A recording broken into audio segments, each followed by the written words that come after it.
selamat pagi semuanya. Salam bahagia dari Sabang sampai Merauke. Salam hebat guru-guru milenial, guru-guru hebat, dan guru-guru calon ASN 2021. Marikah kita hempaskan pagi ini dengan melihat soal-soal, memahami soal-soal, dan kelak besok ketika tes P3K ataupun tes CPNS, kita bisa lolos dengan nilai top score. Oke, mari kita mulai. Bapak Ibu yang berbahagia, ini adalah contoh soal manajerial. Nanti saya akan menjelaskan. Sebelum ini akan saya bacakan dulu, mohon dipahami. Pembelajaran di masa pandemi mengatur siswa dan guru untuk belajar melalui jaringan internet, bukan bertemu tatap muka secara langsung di ruang kelas. Selain memiliki dampak positif, hal ini juga memiliki dampak negatif, seperti masalah miskomunikasi antara guru dan siswa, karena informasi dan maksud yang disampaikan guru tidak dapat terdistribusi dengan baik atau secara merata. Seringkali terjadi multi persepsi antara siswa dengan guru lainnya tentang apa yang disampaikan guru dalam kelas daring, terutama tentang tugas. Suatu ketika Anda membuat sebuah tugas di Google Classroom dengan menulis petunjuk dan segala hal dengan rinci. Namun, sebagian siswa di kelas yang Anda ampuh tidak membaca petunjuknya secara seksama, sehingga beranggapan bahwa tugas yang Anda berikan terlalu sulit. Mereka bahkan mengeluhkan masalah ini pada wali kelasnya dan merupakan rekan kerja yang salah satu ruangan dengan Anda. Wali kelas yang merupakan rekan Anda tersebut meneruskan hal ini dengan melaporkan pada ketua program studi. Anda pun mendapat pesan teguran dari ketua program studi yang bermula dari kesalahpahaman. Bagaimana Anda menyikapinya? Nah, Bapak Ibu sekalian yang berbahagia, bisa saya jelaskan di sini.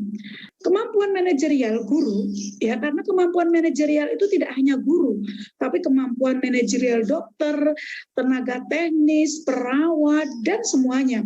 Tapi yang akan kita bahas adalah kemampuan manajerial guru. Apa sih kemampuan manajerial guru? Kemampuan manajerial guru itu berhubungan, ya, sekali lagi berhubungan dengan proses manajer atau memanage. Memanage apa? Hal-hal yang ada di kelas kita. Berhubungan dengan apa? Ini berhubungan dengan pengelolaan kelas, dan satunya lagi adalah pengajaran kelas. Nah, kalau ini itu masuknya adalah kasus ini masuknya ke pengelolaan kelas, ya. Ke pengelolaan kelas, bagaimana kita itu nanti mampu mengelola kelas dengan baik. Apa yang dikelola? Materi pelajarannya, kelasnya, muridnya, instruksinya, protanya, silabusnya, kemudian RPP-nya. Kita nanti akan belajar bagaimana menginkludkan kemampuan manajerial guru dalam soal studi kasus. Di mana soal studi kasus itu nanti akan melewati atau konsepnya banyak sekali. Ibaratnya gini, konsep di dalam konsep. Manajerial guru, di dalamnya ada pengelolaan. Pengelolaan di dalamnya nanti kita mengelola murid. Kalau mengelola murid, di dalamnya nanti kita berhubungan dengan apa? Teori pembelajaran, kemudian dengan karakteristik siswa, dengan manajemen kelas, dengan manajemen bangku kelas yang diatur, dengan manajemen siswa-siswanya, dan lain-lain. Kemudian kalau dengan pengajaran, nanti di soal bawahnya sepertinya ada. Nah, semoga Bapak Ibu punya gambaran, oh, manajerial itu artinya itu. Ketika dimasukkan soal ini hanya salah satu soal, ya, karena soal itu bisa berubah, bisa berbentuk banyak sekali. Maka ada satu tip dan trik sebelum ada yang tanya. Tips dan trik mengerjakan soal manajerial. Kita harus belajar konsep dulu. Belajar konsep. Secara apa? Secara dalam dan luas. Karena apa? Soalnya besok kita tidak tahu soalnya yang keluar itu bagaimana. Tapi ketika kita punya pemahaman konsep, kita konsepnya itu dalam, kita konsepnya luas tentang apapun yang berhubungan dengan pengelolaan kelas, maka soal manajerial apapun bisa kita libas habis. Ya, oke. Mari kita lanjutkan ini yang pertama. Ya. Yang pertama, menyikapi dengan biasa Menyikapi dengan biasa saja dan tetap meneruskan kegiatan Anda karena banyak yang harus Anda lakukan. Ini tidak. Karena apa? Di sini tidak solutif. Masalahnya terjadi kesalahpahaman. Nah, ini banyak terjadi. Soal ini ditulis berdasarkan tentu saja, kalau saya katakan sekarang kan lagi musim pandemi, lagi musim AKM, lagi musim pembelajaran survei karakter. Maka pengelolaan kelas, pengajaran kelas di kelas kita, baik konteksnya itu guru SD, SMP, SMA, SMA, kita masukkan dalam dalam ibaratnya isu masa kini atau tren hit masa kini, karena trennya guru sekarang sedang pembelajaran di era pandemi, kemudian AKM, survei karakter, itu akan kita masukkan dalam soal studi kasus, di mana soal itu nanti bentuknya bisa jadi dalam soal manajerial guru yang subkonsepnya adalah pengelolaan atau subkonsepnya adalah pengajaran kelas. Oke, ini tidak kita pilih. Kenapa? Ini kesalahpahamnya tidak tercapai.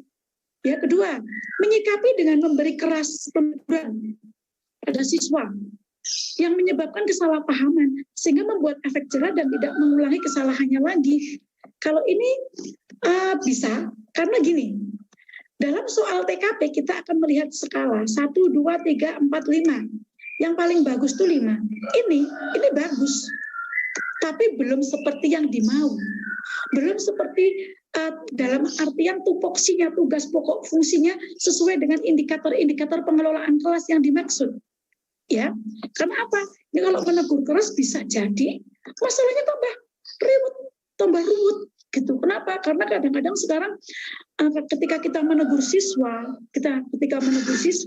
mungkin siswanya nggak terima, terus kemudian melaporkan ke orang tuanya jauh tidak terima, hanya mendengar dari satu sudut saja, ini justru akan menjadi bumerang bagi guru. Karena guru-guru sekarang itu ya kadang-kadang justru kalau menurut saya ya di era pandemi ini kadang-kadang malah menjadi korban bully. Kita sudah mengajar, tapi ternyata masih ada yang tidak mengumpulkan tugas, masih ada permasalahan gini dan gitu. Nomor huruf C. Menyikapi dengan tenang untuk mengajak wali siswa ngobrol, ketua prodi dan perwalian kelas. Ini paling tepat. Kenapa? Udahlah, wali kelasnya dipanggil, kita bicara yuk gitu. Maka jawabannya adalah C. Kalau yang D, menyikapi dengan dingin, cuek, dan mengajukan keberatan mengajar di kelas yang bersangkutan. Ini bahasa Jawanya motong, nesu, marah. Ini belum menyelesaikan solusi. Maka jadi guru itu harus tenang, ya, tenang. Kemudian menyikapi dengan santai, tidak ambil pusing karena hal ini merupakan masalah yang biasa dan tidak perlu dibesar-besarkan. Ini juga tidak baik. Ya, tidak baik. Kenapa? Ini berarti kita terkesan cuek dan tidak mau menyelesaikan masalah. Ini bukan tipe guru bekerja mandiri dan tuntas. Saya lanjutkan. Sekarang soal manajerial lagi. Ya. Sebelum memulai kegiatan inti pembelajaran dalam kelas, Bu Salma akan memberikan selembar kertas pada tiap siswa untuk mengungkapkan pengetahuan awal yang dimiliki oleh setiap peserta didiknya tentang materi yang diajarkan. Materi yang akan disampaikan itu tentang aplikasi pembelajaran untuk mendukung pembelajaran secara daring. Setelah Bu Salma memeriksa kertas-kertas yang berisi pemikiran para siswa, ia menyadari bahwa siswa di kelasnya memiliki dimensi pengetahuan yang beragam. Berdasarkan hal itu, jawaban siswa di bawah ini yang diindikasikan bahwa dimensi pengetahuan siswa berada pada tahap metakognitif adalah, Bapak Ibu, kemampuan manajerial ini tentang pengajaran. Bagaimana kita mengajar, istilahnya itu kayak soal-soal, mungkin seperti soal-soal SKB di CPNS, tapi lebih dalam lagi dan lebih unik lagi. Itu mengapa ketika Bapak Ibu tidak belajar dengan baik, ini soal mudah. Karena apa terjadi pada diri kita setiap hari? Kita melihat, kita mendengar, kita mengalami, terkadang kita tidak mengeksekusi soal itu dengan baik. Sehingga ketika soal itu dimunculkan, ditampilkan dalam soal berbentuk deskriptif naratif yang disajikan dalam ilustrasi deskriptif naratif, kita nggak bisa menjawabnya. Karena apa? Bingung. Kenapa bingung? Kita tidak paham konsep secara dalam dan luas. Nah, di sini yang perlu dipelajari banyak sekali. Kita akan mempelajari manajerial itu dalam konteks kurikulumnya, protesnya, kemudian silabusnya, dan RPP-nya. Oke, saya lanjutkan. Kalau ini jawabannya itu apa? Kita cek. Pada lembar jawaban siswa menyebutkan dengan lengkap tentang aplikasi-aplikasi belajar yang populer di Indonesia dalam mendukung pembelajaran secara daring. Metakognitif. Ya, metakognitif. Ini bukan jawabannya. Yang kedua, pada lembar jawabannya siswa menyebutkan suatu aplikasi belajar secara spesifik dan menjabarkannya.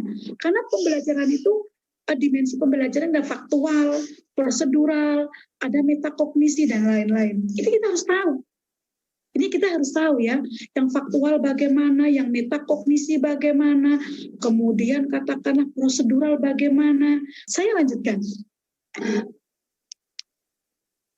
Ranah afektif mencakup segala sesuatu yang terkait dengan emosi, misalkan perasaan, nilai, penghargaan, semangat, minat, motivasi, dan sikap. 5 kategori ranah ini diurutkan mulai dari perilaku yang sederhana hingga yang kompleks. Ilustrasi di atas yang menunjukkan ranah afektif A1. Nah, Bapak Ibu sekalian, manajerial tadi saya sudah mengatakan di awal bahwa manajerial pun itu mencangkup penilaian. Ranah afektif, kognitif bisa C atau K. Kalau C itu bahasa Inggrisnya kognitif, atau kalau bahasa Indonesianya kognitif seperti ini. Nah, afektif dan psikomotorik. Maka akan kita munculkan A1 itu apa, A2 itu. Ini ada di KKO, kata kerja operasional. Kita cek. Bisa berpartisipasi aktif, ingat A1. Ya, A1 berarti afektif 1. Afektif berarti itu sikap. Ya, sikap afektif. Ada emosi, ada perasaan, ada nilai penghargaan, semangat, minat, dan motivasi. Nah, kemudian ini ya, ranah A1 berarti tadi bukan, karena ini hanya mengungkapkan pendapat dalam diskusi kelompok. Nah, di sini diskusi kelompok sudah masuk cooperative learning. Andini mendengarkan penjelasan materi dari Bu Ana tentang metabolisme karbohidrat dengan seksama. Ini A1, ya. Nah, sekarang soal sosiokultur. Nanti Dek Lulus boleh tanya Bapak Ibu tentang soalnya manajerial sama sosiokultur, silahkan nanti boleh tanya. Nanti tanyanya nggak boleh banyak-banyak, Bapak Ibu akan saya bagi ya dalam beberapa termin nanti. Oke, sekarang soal sosiokultur. Rekan kerja Anda di sekolah merupakan seorang guru honorer yang tiap bulan yang dibayar tiap jam mengajar. Tahun ini sekolah Anda pun kedatangan guru CPNS sehingga porsi jam mengajar yang diperoleh rekan Anda tersebut kian sedikit. Hal ini menimbulkan rasa cemburu di hati rekan Anda pada CPNS yang baru masuk yang rata-rata adalah fresh graduate dari universitas yang baru mendaftar CPNS dan langsung lulus. Nah, ini kebanyakan 2018, 2019 kasusnya ini. Jadi fresh graduate, belum honorer, daftar CPNS, lolos. Gitu. Kemudian, kecemburuan tersebut menyebabkan hubungan yang kurang harmonis bagi rekan Anda dan CPNS baru. Suatu ketika rekan Anda tersebut menumpahkan keluh kesahnya tentang kekhawatiran akan posisi di masa yang akan datang. Jujur saja dia takut ada kebijakan akan dikeluarkan dari instansi tersebut, sedangkan ia merupakan tulang punggung keluarganya. Jadi ini ilustrasinya gini, Anda seorang honorer, terus masuk CPNS baru, mengambil jam Anda, sehingga Anda itu ada perasaan gimana sih gitu, ada perasaan padahal Anda tulang punggung keluarga, sementara jam Anda diambil oleh CPNS baru. Ini kasuistik terjadi di beberapa tempat. Kita cek jawabannya. Mendengar keluh kesah rekan Anda dengan seksama dan menunjukkan rasa empati dengan menghibur kegundahan hatinya. Ini betul, tapi kalau dalam soal PKP mungkin nilainya 4 lah. Karena tidak solutif. Ini kan tadi, ya Bu, ini gini, menunjukkan empati. Ya Bu, ya sabar, pokoknya ibu semangat, jangan sedih, selesai. Apakah menyelesaikan solusi? Apakah menyelesaikan masalah? Apakah si ini, dia itu solutif? Apakah ada pecahan masalahnya? Tidak, bukan. Ini hanya sebatas membangun emosi supaya dia tidak begitu sedih. Gitu. Yang ini, mendengar kelah kesuh teman Anda dan kemudian mereferensikan suatu pekerjaan tambahan, ya, pekerjaan tambahan. Berarti dia tetap bekerja di sini berapapun gajinya. Mungkin gini, Bu Salama, saya itu ini jamnya habis. Kalau saya jamnya habis kan saya tidak dapat uang karena sudah diambil yang PNS baru. Terus, Bu, aduh sabar ya Bu, jenengan sabar. Pokoknya besok saya doakan jenengan diterima PNS 2021 atau P3K 2021. Gini Bu, saya punya pekerjaan atau ini loh teman saya punya ini. Gimana kalau jenengan setelah pulang kerja nanti ada tambahan. Nah ini solusi. Sekali lagi teorinya Buteja. Jadi oke, sing salah mono. Sing solutif ya enggak. Nah, gitu jadi ini nanti ada lulus semua dan Bapak Ibu guru soal-soal di itu hampir mirip semua. Jawabannya kalau kita salah konsep, maka bisa jadi kita itu mengerjakannya, anggapan kita benar mengerjakan, tapi ketika dikunci atau ketika dicocokkan itu salah. Makanya sekali lagi, Kak, apa sih tip dan triknya mengerjakan soal manajerial dan sosiokultur? Back to konsep, kembali pada konsep. Karena ini tidak bisa dipelajari dengan smart solution. Kalau smart solution itu matematika bisa, tapi hal-hal yang berhubungan dengan studi kasus itu tidak ada. Mungkin tip dan triknya satu, membaca cepat itu. Ketika kita membaca cepat, membaca memindai dan membaca memahami, maka kita akan cepat paham terhadap apa konteks soalnya. Saya lanjutkan. Suatu hari Anda menerima pesan di Gawe itu handphone ya. Anda dari ketua kelas di mana Anda berperan sebagai walinya. Jadi ini wali kelasnya. Ini wali kelas. Dapat pesan dari ketua kelas. Isi pesan tersebut mengungkapkan hati Anda pada para siswa perwalian Anda tentang beban tugas online dari salah seorang guru. Jadi ini gini, misalkan Bu Salama di WA sama muridnya gelendengi atau bilangin guru lain, misalkan Pak Asep gitu ya.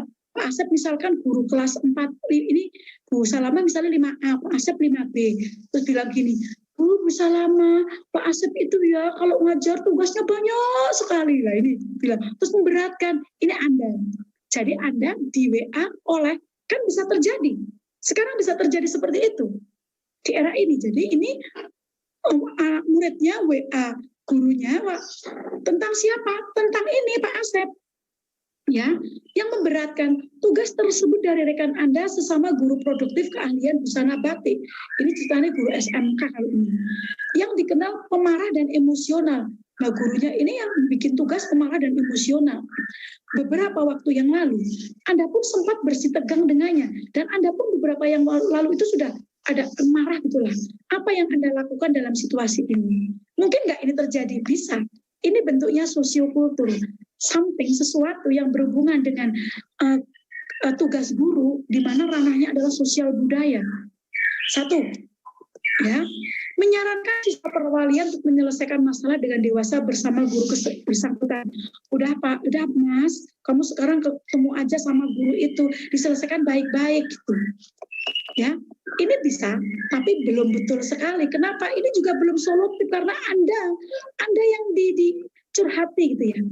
Menasihati agar siswa tidak manja dan mengerjakan tugas sesuai yang diminta guru. Nah, ini juga bisa. Ini juga bisa. Artinya sebenarnya ini benar semua, tapi yang paling benar gitu loh. Yang paling jawabannya betul. Melaporkan hal ini pada guru yang menjadi ketua kompetensi keahlian. Kalau ini tidak solutif, ini nanti kalau skornya 1. Karena ini kan belum ada mediasi, kenapa sudah melapor? Ini tidak boleh. Ini namanya menjatuhkan guru. Apakah Bapak Ibu ada yang melakukan kayak gini? Saya harap tidak. Karena kita itu guru itu adalah sosok yang mulia. Kalau ada seperti ini dikonfirmasi dulu ke gurunya. Jangan sampai seorang guru sampai dipersekusi karena hal seperti ini. Apalagi guru melakukan persekusi sesama guru. Ini jahat sekali. Maka guru itu bukan guru yang mulia. Toh guru itu adalah sebuah profesi yang mulia. Betul tidak? Karena ketika kita mengajar, ilmu kita baik, berguna di dunia. Kelak ketika kita mendidik secara afektif, siapa tahu apa yang kita ucapkan mampu merubah siswa itu, mampu merubah orang itu, mampu memotivasi, itu akan ketemu kita dengan di akhirat. Sehingga guru itu mulia, karena apa?